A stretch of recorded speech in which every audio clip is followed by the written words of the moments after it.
شربت میں زہر ملانے کے بعد تم نے یہ ضرورت کیوں محسوس کی کہ زہر والی شیشی اپنے ہی خیمے میں لے جاؤں؟ تمہیں کیا مسئلہ ہے ارطغرل؟ کیا تم اس عورت کی جان بچانا چاہتے ہو جس نے میرے بابا کی جان لینے کی کوشش کی ہے؟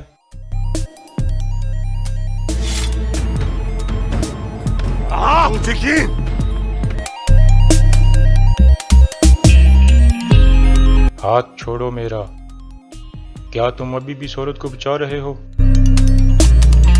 السلام علیکم ناظرین، پچھلی قسط میں آپ نے دیکھا کہ آیت اللہ نے کرکت کو زہر دے دیا تھا اور اس کا الزام بانو جزک پر لگا دیا تھا۔ اس قسط کے آغاز میں حکیم ارطغرل باہر آ کر بتاتا ہے کہ کرکت کی حالت خطرے میں ہے۔ میں نے ان کے جسم سے کافی سارا زہریلا خون نکال دیا ہے، لیکن اب اور نہیں نکال سکتا کیونکہ اس طرح وہ خون کی کمی کی وجہ سے مر سکتے ہیں۔ اتنے میں گندوگدو وہاں آتا ہے اور کہتا ہے بانو جزک کے خیمے سے مجھے یہ شیشی ملی ہے۔ حکیم ارطغرل شیشی کھول کر سونگتا ہے اور کہتا ہے وہی ہوا جو میں سوچ رہا تھا، یہ سب سے زیادہ خطرناک زہر ہے اور فوری اثر کرتا ہے اور پیچھے اپنا کوئی نشان بھی نہیں چھوڑتا۔ اب آپ سب لوگ اپنے خیمے میں چلے جائیں، دعا کے علاوہ ہمارے پاس کوئی اور چارہ نہیں ہے۔ اس کے بعد گندوگدو جیل میں بانو جزک کے پاس جاتا ہے اور اسے کہتا ہے کیا تم کہو گی کہ میں نے ایسا نہیں کیا؟ تم نے کرکت اور آیت اللہ خاتون کو سپاہیوں کی موجودگی میں زہر دیا ہے۔ بانو جزک کہتی ہے یہ سب جھوٹ ہے۔ گندوگدو کہتا ہے تو پھر تمہارے خیمے سے مجھے زہر والی شیشی کیوں ملی ہے؟ کیا یہ بھی جھوٹ ہے؟ بانو جزک کہتی ہے انہوں نے مجھے استعمال کیا ہے۔ اگر آپ سچ جاننا چاہتے ہیں تو صرف ایک شخص ہے جو یہ جانتا ہے اور وہ ہے سلجان خاتون۔ گندوگدو اپنا خنجر نکالتا ہے اور وہاں سے چلا جاتا ہے۔ دوسری طرف دوان واپس اپنے خیمے میں پہنچتا ہے اور کہتا ہے بانو جزک ایسا نہیں کر سکتی، وہ اپنے سردار کے لیے اپنی جان بھی قربان کر سکتی ہے لیکن وہ کبھی بھی زہر نہیں دے سکتی۔ اتنے میں ارطغرل وہاں پہنچتا ہے اور ترگت اور بامسی کو باہر جانے کا اشارہ کرتا ہے۔ ارطغرل دوان سے پوچھتا ہے بانو جزک کے معاملے کے بارے میں تم کیا کہنا چاہتے ہو کیونکہ اس کے پاس وقت بہت کم ہے۔ دوان کہتا ہے سب الزاموں کے باوجود میں سمجھتا ہوں کہ وہ بے گناہ ہے اور میں ابھی بھی اس سے پیار کرتا ہوں، لیکن ایک بات ہے جو میں نے سلجان خاتون کے کہنے پر چھپائی ہوئی تھی، وہ یہ ہے کہ آیت اللہ کچھ خطرناک منصوبے بنا رہی تھی اور سلجان اس کو بے نقاب کرنا چاہتی تھی۔ اس مقصد کے لیے وہ اپنا کڑا واپس لانا چاہتی تھی جو آیت اللہ کے پاس ہے۔ پہلے اس نے بانو جزک سے مدد مانگی لیکن اس نے انکار کر دیا۔ پھر وہ میرے پاس آئی اور کہا کہ میں بانو جزک کو یہ کام کرنے پر راضی کروں، لیکن بانو جزک پھر بھی نہیں مانی اور اس کے بعد یہ سب کچھ ہو گیا۔ پھر ارطغرل وہاں سے چلا جاتا ہے۔ دوسری طرف گندوگدو سلجان کے خیمے میں داخل ہوتا ہے اور خنجر اس کی گردن پر رکھ کر کہتا ہے مجھے سب کچھ بتا دو ورنہ میں تمہارے ٹکڑے ٹکڑے کر دوں گا۔ سلجان کہتی ہے درو خاتون کے مرنے سے پہلے آیت اللہ کے کرکت بے کے ساتھ ناجائز تعلقات تھے۔ گندوگدو کہتا ہے کلمہ پڑھ لو، آج میں تمہیں مار ڈالوں گا کیونکہ جب تک تم مار نہیں جاتی اس قبیلے میں سکون نہیں آ سکتا۔ سلجان کہتی ہے ٹھیک ہے تم مجھے مار دو، لیکن اگر سچ جاننا چاہتے ہو تو میری بات پوری سن لو۔ اتنے میں ارطغرل بھی وہاں پہنچ جاتا ہے اور گندوگدو کو روکنے کی کوشش کرتا ہے، لیکن گندوگدو خنجر نہیں ہٹاتا اور کہتا ہے مجھے پوری بات بتاؤ۔ پھر سلجان کہتی ہے آپ کو یاد ہے قبیلے کے پاس سے ایک بوڑھی عورت کی لاش ملی تھی، اس کو آیت اللہ نے مارا تھا۔ اس نے میرا کڑا لے کر مجھے ایک راز بتایا تھا، لیکن مزید بتانے کے لیے وہ مجھ سے سونا مانگ رہی تھی۔ میں واپس آئی تاکہ سونا لے کر جا سکوں، لیکن جب میں دوبارہ وہاں پہنچی تو وہ مر چکی تھی۔ پھر گونجا گل کو کسی طرح میرا کڑا مل گیا اور اس نے مجھے ڈرانا شروع کر دیا اور مجھے کہا کہ میں سب کو بتاؤں گی کہ تم نے اس بوڑھی عورت کو مارا ہے کیونکہ گونجا گل بھی آیت اللہ کے ساتھ ملی ہوئی ہے۔ پھر گندوگدو ایک طرف بیٹھ جاتا ہے۔ سلجان کہتی ہے کرکت بے کو بھی آیت اللہ نے زہر دیا ہے۔ گندوگدو غصے میں آ جاتا ہے اور کہتا ہے میں نے تقریباً تم پر یقین کر لیا تھا، لیکن تمہارے اندر شیطان ابھی بھی زندہ ہے۔ آیت اللہ کیسے زہر دے سکتی ہے؟ وہ تو خود زندگی اور موت کی جنگ لڑ رہی ہے۔ لعنت ہو اس دن پر جس دن میں تمہیں اپنے خیمے میں لایا تھا۔ پھر وہ غصے سے باہر نکل جاتا ہے۔ اس کے جانے کے بعد ارطغرل سلجان کے پاس بیٹھتا ہے اور کہتا ہے اب شروع سے لے کر ساری باتیں مجھے دوبارہ بتاؤ۔ اگلے دن صبح کے وقت ارطغرل جیل میں بانو جزک کے پاس جاتا ہے اور کہتا ہے تم نے اس شخص کے ساتھ ایسا کیوں کیا جو تمہارے باپ کی طرح تھا؟ بانو جزک کہتی ہے میں نے ایسا کچھ نہیں کیا، میں بے گناہ ہوں۔ ارطغرل کہتا ہے سلجان کے بارے میں تمہارا کیا خیال ہے؟ بانو کہتی ہے مجھے یقین ہے اس نے بھی ایسا کچھ نہیں کیا، جلد یا دیر سچ سامنے آ جائے گا۔ ارطغرل مسکراتا ہے اور اس سے پوچھتا ہے کیا تمہیں اس عدالت پر یقین ہے جو تمہارے بارے میں فیصلہ کرے گی؟ بانو کہتی ہے بالکل نہیں، مجھے صرف اللہ پر یقین ہے اور اس کے بعد آپ پر۔ کرکت بے کو جس نے زہر دیا ہے وہ آیت اللہ ہے، اس نے مجھے پھنسایا ہے۔ ارطغرل کہتا ہے کیا اس عورت نے اپنے آپ کو بھی زہر دے دیا ہے؟ بانو کہتی ہے اس شیطان عورت سے کچھ بھی توقع کی جا سکتی ہے۔ دوسری طرف کرکت بے اور آیت اللہ کا علاج چل رہا تھا۔ آیت اللہ ہوش میں تھی لیکن کرکت ابھی بھی بے ہوشی کی حالت میں تھا۔ اتنے میں حائمہ خاتون وہاں پہنچتی ہیں۔ آیت اللہ دوبارہ آنکھیں بند کر لیتی ہے۔ حائمہ خاتون حکیم ارطغرل سے پوچھتی ہیں ان کی حالت اب کیسی ہے؟ حکیم ارطغرل کہتا ہے ان کو آپ کی دعا کی ضرورت ہے۔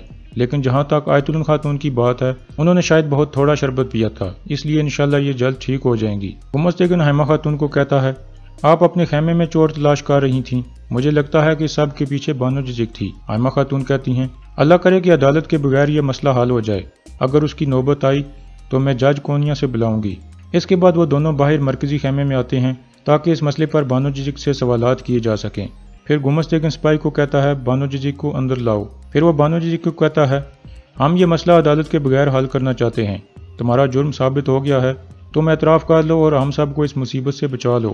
بانو کہتی ہے میں بے گناہ ہوں اور میں ہر چیز عدالت میں بتاؤں گی۔ تجدیکن غصے میں آ جاتا ہے اور کہتا ہے تم کیا بتاؤ گی کہ تم نے کیسے ان کو زہر دیا تھا۔ گندوگدو اسے کنٹرول کرتا ہے۔ پھر حائمہ خاتون کہتی ہیں تم عدالت کا انتظار کیوں کر رہی ہو، ہمیں ابھی بتا دو۔ بانو جزک کہتی ہے اس رات میں نے شادی والا مخصوص شربت ان دونوں کو دیا اور خیمے سے باہر آ گئی۔ تھوڑی دیر بعد آیت اللہ نے چلا کر مجھے آواز دی، میں اندر گئی اور دیکھا کہ کورکتبے زمین پر پڑے تھے۔ آیت اللہ خاتون نے اپنے خنجر سے مجھ پر حملہ کر دیا اور کہا کہ تم نے اسے زہر دے دیا ہے۔ پھر میں نے اپنی جان بچانے کے لیے ان سے لڑائی کی، اتنے میں محافظ سپاہی اندر آ گئے، انہوں نے میرے سر پر مارا اور میں بے ہوش ہو گئی۔ جب مجھے ہوش آیا تو وہ مجھے پنجرے والے خیمے کی طرف لے کر جا رہے تھے۔ بس یہی کچھ ہے میرے پاس آپ کو بتانے کے لیے، میں نے کوئی گناہ نہیں کیا ہے اور میں معصوم ہوں۔ پھر گندوگدو اس سے پوچھتا ہے تمہارے خیمے سے ایک شیشی ملی ہے، حکیم ارتک نے کہا ہے کہ زہر اسی شیشی میں موجود تھا، تم بتاؤ کہ وہ شیشی تمہارے خیمے میں کیوں موجود تھی۔ بانو جی کہتی ہے جس کسی نے بھی زہر دیا ہے اسی نے شیشی بھی میرے خیمے میں رکھ دی ہے۔ پھر ارطغرل اس سے پوچھتا ہے شربت میں زہر ملانے کے بعد تم نے یہ ضرورت کیوں محسوس کی کہ زہر والی شیشی اپنے ہی خیمے میں لے جاؤں؟ تمہیں کیا مسئلہ ہے ارطغرل؟ کیا تم اس عورت کی جان بچانا چاہتے ہو جس نے میرے بابا کی جان لینے کی کوشش کی ہے؟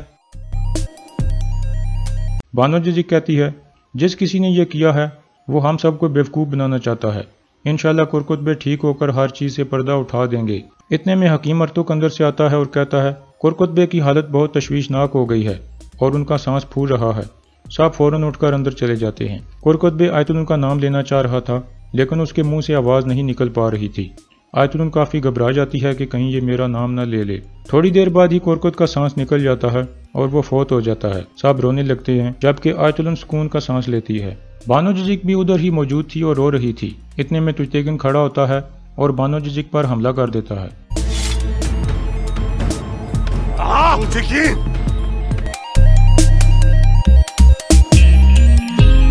ہاتھ چھوڑو میرا، کیا تم ابھی بھی عورت کو بچا رہے ہو؟ اس کے بعد ارطغرل اسے کہتا ہے میں سمجھ سکتا ہوں بھائی، تم غم میں ہو لیکن تمہیں صبر کرنا چاہیے، ہمیں پتہ لگانا ہوگا کہ یہ کس نے کیا ہے، اس کے لیے میں تمہاری ہر مدد کروں گا۔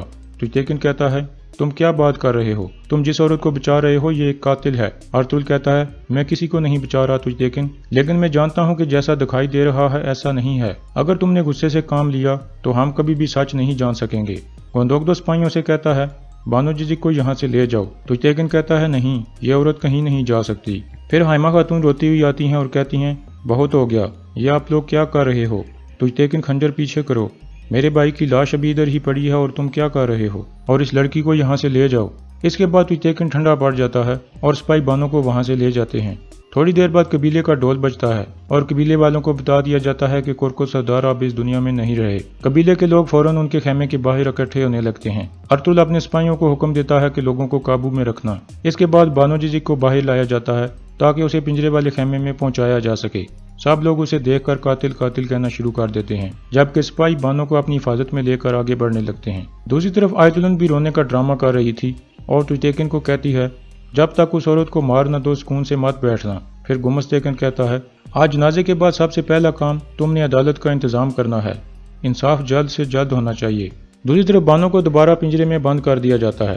بانو جزک دوان کو کہتی ہے دیکھو تمہارا کیا حال ہو گیا ہے، یہ سب میری غلطی ہے۔ دوان کہتا ہے ایسا مت کہو، میں تمہیں ان گیدڑوں کا شکار نہیں بننے دوں گا۔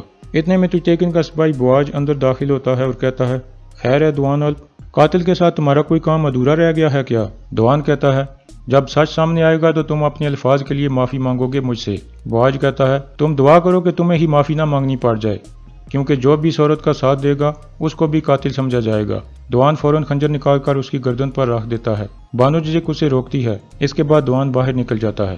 خیمے کے باہر گندوگدو ارطغرل سے پوچھتا ہے کیا تمہیں یقین ہے کہ یہ لڑکی بے گناہ ہے؟ ارطغرل کہتا ہے، میں حقیقت جاننا چاہتا ہوں بھائی، جہاں تک میرا خیال ہے آپ بھی یہی چاہتے ہو، اور یہاں اس قسط کا اختتام ہو جاتا ہے۔